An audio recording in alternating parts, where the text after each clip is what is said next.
Subscribe now and press the bell icon. Never miss an update. माँ से प्रश्न है, माँ कर्म को निष्काम और सकाम कहा गया है। मुक्ति भी कामना है, दर्शन की इच्छा भी कामना है। क्या इसे निष्काम कर्म कहा जा सकता है? माँ, भगवान के लिए जो किया जाता है उसे निष्काम कर्म कहा जाता है। विषय कर्म ही काम है और भगवत कर्म है प्रेम। प्रश्नकर्ता, माँ मन को कैसे स्थिर रखूं? कैसे उन्हें पा सकूंगा? माँ, एक कमरे को खूब साफ सुथरा बना डालो, उसमें धूप बत्ती जलाओ ताकि पवित्र भाव उत्पन्न हो। इस तरह सजाओ ताकि कमरे में प्रवेश करने पर उनकी बातें याद आ जाएं। इस तरह वहां अधिक देर तक बैठने का प्रयास करो, इसका फल अवश्य मिलेगा। प्रश्नकर्ता, मां मुझे मार्ग नहीं मिलता, पता नहीं किस मार्ग चलना चाहिए। मां, एक मार्ग पर चलना आरंभ कर दो, आगे बढ़ने पर देखोगे कि उस मार्ग पर और भी यात्री आगे बढ़ रहे हैं। उद्देश्य को ठीक रखते हुए किसी भी मार्ग पर आगे बढ़ने पर यात्रियों से मुलाकात हो जाती है और वे सही मार्ग बता देते हैं। पहले चलना तो शुरू करो, बैठे मत रहो। प्रश्नकर्ता, मां साकार उपासना अच्छी है या निराकार? मां, बिना साकार किए निराकार की ओर नहीं जा सकते। साकार के भीतर से ही निराकार की ओर जाया जा सकता है। जैसे गंगा की ओर जाना है, हम लोग मार्ग से अर्थात साकार के बीच से चलते हैं। चलते चलते नदी का किनारा आता है, नदी के किनारे से नदी में जाते हैं। उस वक्त साकार नहीं रहता।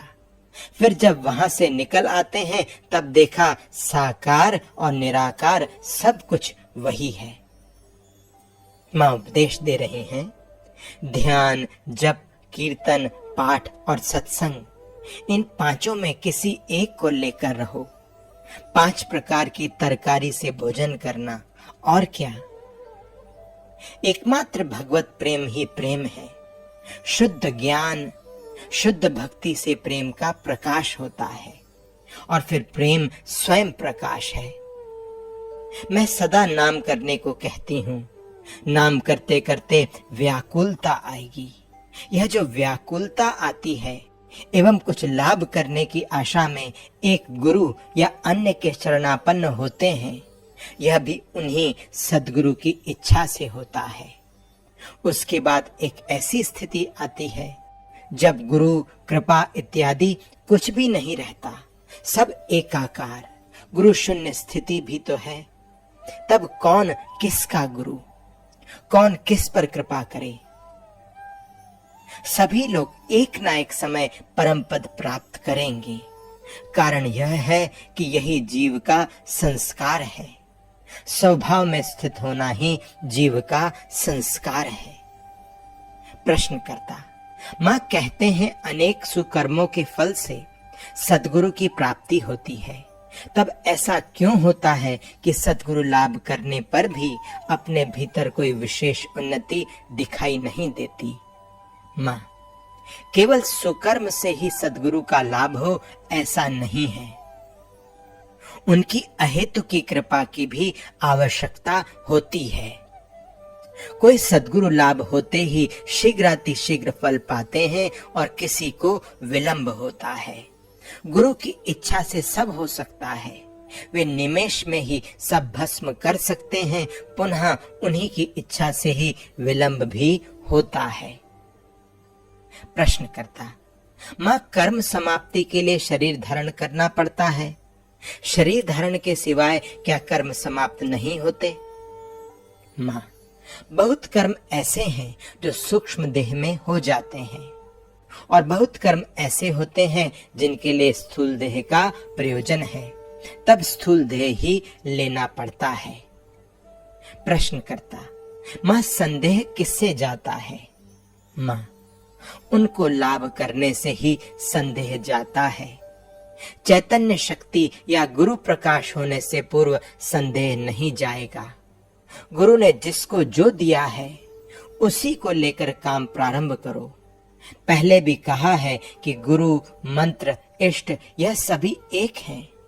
गुरु या इष्ट का ध्यान करना या मंत्र जप करना एक ही बात है, क्योंकि नाम और नामी अभिन्न है। इसलिए गुरु के पास से जो मंत्र मिला है उसको लेकर जप प्रारंभ करना। श्वास प्रश्वास पर लक्ष्य रख मंत्र जपते जाना चाहिए, परंतु श्वास प्रश्वास में जप गुरु के उपदेश के बिना नहीं करना चाहिए। प्रश्नकर्ता, मां ध्यान कैसे किया जाता है? मां, ध्यान किया नहीं जाता, ध्यान अपने आप होता है। यह जो कहा जाता है कि सर्वदा नाम जप इत्यादि करने का अभ्यास करो, उसका अर्थ है कि सब समय मन को इधर डालकर रखना, उनको पाने की व्याकुलता बढ़ाना। व्याकुलता आने पर उनकी कृपा से अपने आप हो जाता है। हवा चलने पर जैसे नदी और तालाब का जल स्थिर नहीं रहता, उसी तरह चिंता रहने से मन कभी स्थिर नहीं रहता। अतएव दृढ़ता के साथ चिंता शून्यता व शांत भाव का अभ्यास करो। कभी कभी मौन व्रत का अवलंबन करो, इससे मन की शक्ति खूब बढ़ेगी।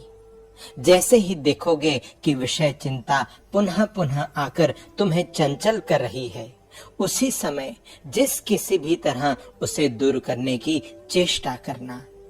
यंत्र कौशल के द्वारा जैसे बड़े बड़े तालाब और झील जल शून्य किए जाते हैं, वैसे ही एकनिष्ठ अभ्यास के द्वारा कामना वासना के संदूक को भी खाली किया जा सकता है।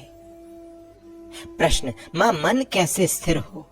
मां, तुम लोग एक काम करो, नाम जप करते समय श्वास की ओर ध्यान रखना।